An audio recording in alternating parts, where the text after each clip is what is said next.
Martial master के इस episode की शुरुआत में हम एम्पायर के इस सेल्डर को देखते हैं जिसने यहाँ पर एक बहुत ही ज़्यादा पावरफुल अटैक को क्रिएट कर लिया था और उससे वह के ऊपर अटैक कर देता है। लेकिन तभी अंडर C2 ने आकर इस एल्डर की अटैक को रोक दिया था, जिसकी वजह से इस एल्डर को थोड़ा सा गुस्सा आ जाता है। लेकिन तभी बोलता है, ओल्ड लड़कियां, तुम्हें पता नहीं है कि ये डेंट पेविलियन की है और इस जगह पे ऐसा बिहेव करना एक बहुत ही बड़े खतरे को इस जगह पर बुला सकती है। इसके बाद बिना कोई टाइम जाके इस अंडर के ऊपर अटैक कर देता है और इन दोनों के बीच में एक बहुत ही ज्यादा खतरनाक फाइट सीट जाती है और ये दोनों ही यहां पर अपनी पूरी पावर का यूज कर रहे थे, जिसकी वजह से जब बहुत सारे भूकंप तक आने लगते हैं, क्योंकि ये दोनों ही एल्डर बहुत ही ज्यादा पावरफुल है। इसीलिए इस चीज की वजह से यहां पर जितने भी नॉर्मल कल्टीवेटर होते हैं उन सभी लोगों को बहुत ही ज्यादा प्रॉब्लम होने लगती है। क्नॉइस तभी एक अंदर आगे क्यों रहा जाता है और इन दोनों को समझाने लगता है कि आप दोनों को यहाँ पे फाइट नहीं करनी चाहिए, क्योंकि आप दोनों ही बहुत ही ज्यादा पावरफुल हो और अगर आप लोग कुछ देर तक ऐसे ही जब फीतो करते रहे तो ये जगह डिस्ट्रॉय हो जाएगी। इस बात को सुनने के बाद ये दोनों एल्डर शांत हो जाते हैं। इसके बाद ये दोनों ही अपनी जगह पर आ जाते हैं, लेकिन इस ओल्ड एल्डर को अभी भी बहुत ही ज्यादा गुस्सा आ रहा था। इसलिए वो एल्डर सेतु को बोलता है, ने एम्पायर के यंग मास्टर की बेइज्जती करने की कोशिश की है, इसलिए मैं तो इसे यहाँ पर सबक सिखा कर रहूंगा, क्योंकि यहाँ पर एक बहुत ही बड़ी गलती की है और तुम लोगों के डेंट पेवेलियन में अपने रिसाइपल को डिसिप्लिन नहीं सिखाया जाता है, जो कि वह अपने मुंह को उठाकर कहीं पर भी चले आते हैं और किसी की भी बेइज्जती करने से पहले एक बार भी नहीं सोचते हैं। इसीलिए मुझे लगता है कि 10 फेबिलेंट के जितने भी डिसैंपल है वो सभी बहुत ही ज्यादा एलिगेंट है, क्योंकि 10 फेबिलेंट इन लोगों को कोई अच्छी बात नहीं है, बताता ही नहीं है। इस बात को सुनकर LS जीतू को भी थोड़ा सा गुस्सा आ जाता है और वो चेंगसा को बोलता है, चेंगसा यहाँ पर ही क्या, जो कुछ भी बोला है वो सब कुछ सच है, तो तुम्हें फ्रेंडली से जाकर माफी मांगनी चाहिए, क्योंकि वह स्वान डायनास्टिक है, यंग मास्टर है। इस बात को सुनकर सेब ऐसा रिएक्शन देता है कि उसे तो यहाँ पे कुछ पता ही नहीं है। इसके बाद सेब यहाँ पर थोड़ा सा स्वप होकर नाटक करने लगता है कि मुझे तो पता ही नहीं था कि आप सुवानुआन एम्पायर के यंग मास्टर हैं। इसलिए यंग मास्टर फैमिली, आप मेरी गलती के लिए मुझे माफ़ कर दीजिए, क्योंकि सुगानिया एम्पायर के जितने भी लोग होते हैं वो सभी लोग बहुत ही ज़्यादा खूबसूरत होते हैं, क्योंकि सुगानिया एम्पायर के जितने भी लोग होते हैं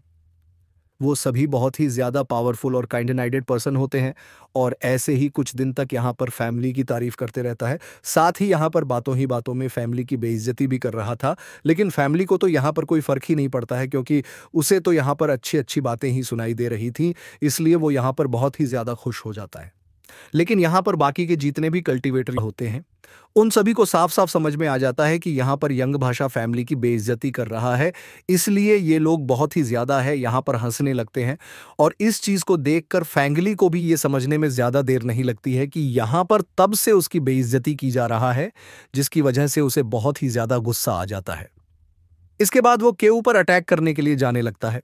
लेकिन तभी ये ओल्ड लल्लर यंग मास्टर फैमिली को ऐसा करने से रोक देता है, क्योंकि इस एरिया में किसी का भी फाइट करना मना होता है। इसलिए ये ओल्ड लल्लर फैमिली को यहां पर समझता है कि जब तुम में जाओगे तब तुम वहां पर को जान से मार डालना। लेकिन फिलहाल के लिए तो ये जगह पर काम कर रहा होगा, क्योंकि अगर यहां पर कुछ ऊंच नीच हो गई तो इस चीज की वजह से एक बहुत ही बड़ी प्रॉब्लम क्रिएट हो सकती है। इस बार फैमिली भी यहां पर रुक जाते हैं, क्योंकि फैमिली को पता था कि हुई रल्लम में वो जैसा वो जान से मार डालेगा। लेकिन इन दोनों को यहां पर पता नहीं था कि इन दोनों के बारे में ही अपने मन में सोच रहा है कि अगर तुम लोग मुझे उरी उर्लम में मरने की कोशिश करते हो तो तुम दोनों को मरने से कोई भी नहीं बचा सकता है। दूसरी तरफ फ्रैंकली और ये ओल्ड लंगर यहां से जाने लगते हैं, लेकिन फ्रैंकली को अभी भी जग शाह के ऊपर बहुत ही ज्यादा गुस्सा आ रहा था, इसीलिए वो की ओर देखने लगता है। इसके बाद हम लोगों को कुछ देर बाद का टाइम दिखाया जाता है, जहां पर को बोलता है, तुम्हारे अंदर में बहुत ही ज्यादा हिम्मत है और ये एक बहुत ही ज्यादा खुशी की बात है, लेकिन मैं तुम्हारी जानकारी के लिए बता देता हूं कि अगर तुम ऐसे ही हर जगह पर प्रॉब्लम क्रिएट करते रहे तो इस चीज की वजह से तुम्हारे ऊपर एक बहुत ही बड़ी मुसीबत आ सकती है और इस चीज की वजह से तुम्हारी ध्यान भी जा सकती है, क्योंकि एम्पायर बहुत ही ज्यादा पावरफुल है। इस पर जैसा बोलता है LSC, तो अब आपको मेरी चिंता करने की कोई भी जरूरत नहीं है, क्योंकि अब मैं कहीं पर भी ऐसी प्रॉब्लम क्रिएट करने से पहले एक बार जरूर सोचूंगा, क्योंकि आपने यहां पर जो कुछ भी बोला है वो सब कुछ सही है, इसलिए मैं यहां पर आपको थैंक यू बोलता हूं। दूसरी तरफ हम ली को देखते हैं जो कि यहाँ पर बहुत ही ज़्यादा खुश हो जाता है क्योंकि ने यहाँ पर एम्पायर की यंग मास्टर को अपना बना लिया था। इसलिए अब को मानने से कोई भी नहीं बता सकता है क्योंकि एम्पायर का यंग मास्टर सच में बहुत ही ज़्यादा पावरफुल है। उसके साथ में जो एल्डर है वो तो बहुत ही ज़्यादा पावरफुल है और वो ये समझकर यहाँ पर बहुत ही ज़्यादा खुश हो जाते हैं, लेकिन इसे पता नहीं होता है कि होली गली से ही यहाँ पर देख रही है। दूसरी तरफ हम रैंसिक आंटी को देखते हैं जो कि इतनी ज्यादा हिम्मत और टैलेंट को देखकर बोलती है, मुझे लगता है कि के बारे में मैंने कुछ दिन पहले जो कुछ भी बोला था वो सब कुछ गलत है क्योंकि ने अभी अभी जो किया है इससे पता चलता है कि कितना ज्यादा पावरफुल है। इस बात को सुनकर रेंसी यहां पर शर्माने रहती है क्योंकि इसकी आंटी यहां पर डायरेक्टली तो नहीं लेकिन उसे पसंद आ गया है, इसलिए रेंसी का रिश्ता आगे बढ़ सकता है। इसलिए वो यहां पे बहुत ही ज्यादा शर्माने लगती है। इधर जंगसा बहुत ही ज्यादा परेशान हो जाता है और वो अपने मन में सोचने लगता है कि लॉ इन्फोर्समेंट हो, अभी तक ये जया पर क्यों नहीं आया है, क्योंकि मुझे लगा था कि क्विंसू भी जया पर आएगी, लेकिन अब तक वो जया पर क्यों नहीं आई है। इसके बाद जैसा यहाँ पर लॉ इंश्योरेंस हॉल के लोगों को ढूंढने लगता है, लेकिन बहुत ही ज्यादा ढूंढने के बाद भी कोई इनमें से कोई भी नहीं मिलता है। लेकिन तभी यहाँ पर एक बहुत ही ज्यादा पावरफुल कल्टीवेटर जाता है जो कि दिखने से ही बहुत ही ज्यादा खतरनाक लग रहा था क्योंकि वो एक पोर्टल के अंदर से अचानक से बाहर निकल कर आ गया था। साथ ही इस कल्टीवेटर की कल्टीवेशन लेवल में बहुत ही ज्यादा थी क्योंकि वो 5 एम्परन लेवल पर था, जो कि कोई मामूली बात नहीं है। इसके बाद इस एल्डर की पावर को देखकर यहाँ पर जितने भी कल्टीवेटर होते हैं वो सभी बहुत ही ज्यादा शॉक हो जाते हैं। लेकिन तभी ये एल्डर बोलता है, तो में से जितने भी लोग इस जगह पर वुयू रेलम में जाने के लिए आए हैं वो सभी तैयार हो जाओ क्योंकि मैं वुयू रेलम के गेट को ओपन करने वाला हूं।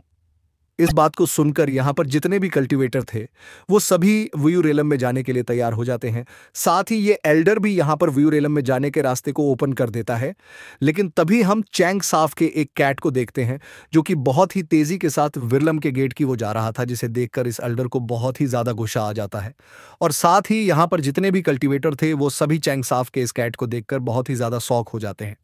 लेकिन इनमें से कुछ ही को भी पता नहीं था कि यह कैट चैंगसाफ का है। दूसरी तरफ चैंगसाफ की कैट इस ब्रेड बहुत ही तेजी के साथ विरलम के गेट की वो जा रहा था।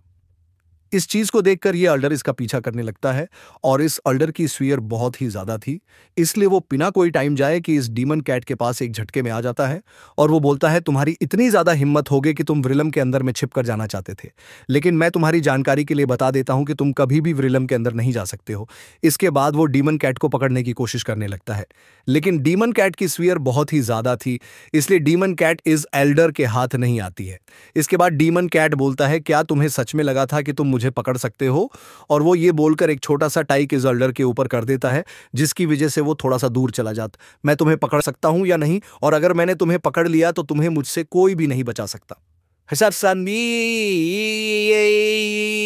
इसके बाद ये एल्डर इन सभी कल्टीवेटर को बोलता है, तुम सभी दो दो की टीम बनाकर वो ये रलम के अंदर आप जा सकते हो। ई में पता है कि पियाम या पैलेस और लॉ इन्फोर्समेंट हॉल की लोग अभी तक इज्जिया पर क्यों नहीं आए हैं। इस पर अल्लाह ताओ बोलता है, चेंग साफ तुम्हें चिंता करने की कोई भी जरूरत नहीं है क्योंकि पियाम या पैलेस और लॉ इन्फोर्समेंट हॉल बहुत ही ज़्यादा पावरफुल हैं और इन दोनों के एक पास बहुत ही ज़्यादा डिसाइपर होते हैं जिनकी वजह से इन पर गए तो उस जगह से जिंदा लौट कर वहाँ भी आना, क्योंकि मुझे तुम लोग की बहुत ही ज़्यादा चिंता हो रही है। इस पर चेंग साफ बोलता है, आपको यहाँ पर हम लोगों की फिक्र करने की कोई भी ज़रूरत नहीं है, और रही बात है वह रिल्म से जिंदा वापस आने की, तो हम आपसे यहाँ पर वादा करते हैं कि हम वह रिल्म के अंदर से जिंदा लौट कर वापस आएंगे। इसके बाद ये सभी एक एक कर वह रिल्म के अंदर में जाने लगते हैं और चेंग साफ भी रिल्म के अंदर जाने वाला था। लेकिन तभी हम फैंगली को देखते हैं जो कि जैक्साओं को यहाँ पर बहुत ही ज़्यादा गुस्से में देख रहा था और वह सारों ही इशारों में आप चैंसा को बोलता है, एक बात तुम वी रिलम अंदर में आ जाओ, इसके बाद तुम्हें मरने से कोई भी नहीं बचा सकता है। इस वर्ष अपने मन में सोचता है, मैं भी वुयू रिलम के अंदर में तुम्हारा वेट करूंगा, अगर तुम मेरे हाथ चढ़ गई तो तुम्हें मरने से कोई भी नहीं बचा सकता। इसके बाद चेक्सा भी वीडियो रिलम के अंदर में जाने लगता है, लेकिन तभी यहाँ पर दो बहुत ही ज़्यादा पावरफुल वॉलसिप आ जाते हैं जो कि और किसी के नई पियाम फेलेस और लॉ इन्फोर्समेंट हॉल के होते हैं, जिसके अंदर से बहुत सारे डिसाइपल नीचे की ओर आने लगते हैं जो कि दिखने से बहुत ही ज़्यादा पावरफुल लग रहे थे। और इन्हीं लोग के बीच में हम क्यू इनसी को देखते हैं जो कि अब दिखने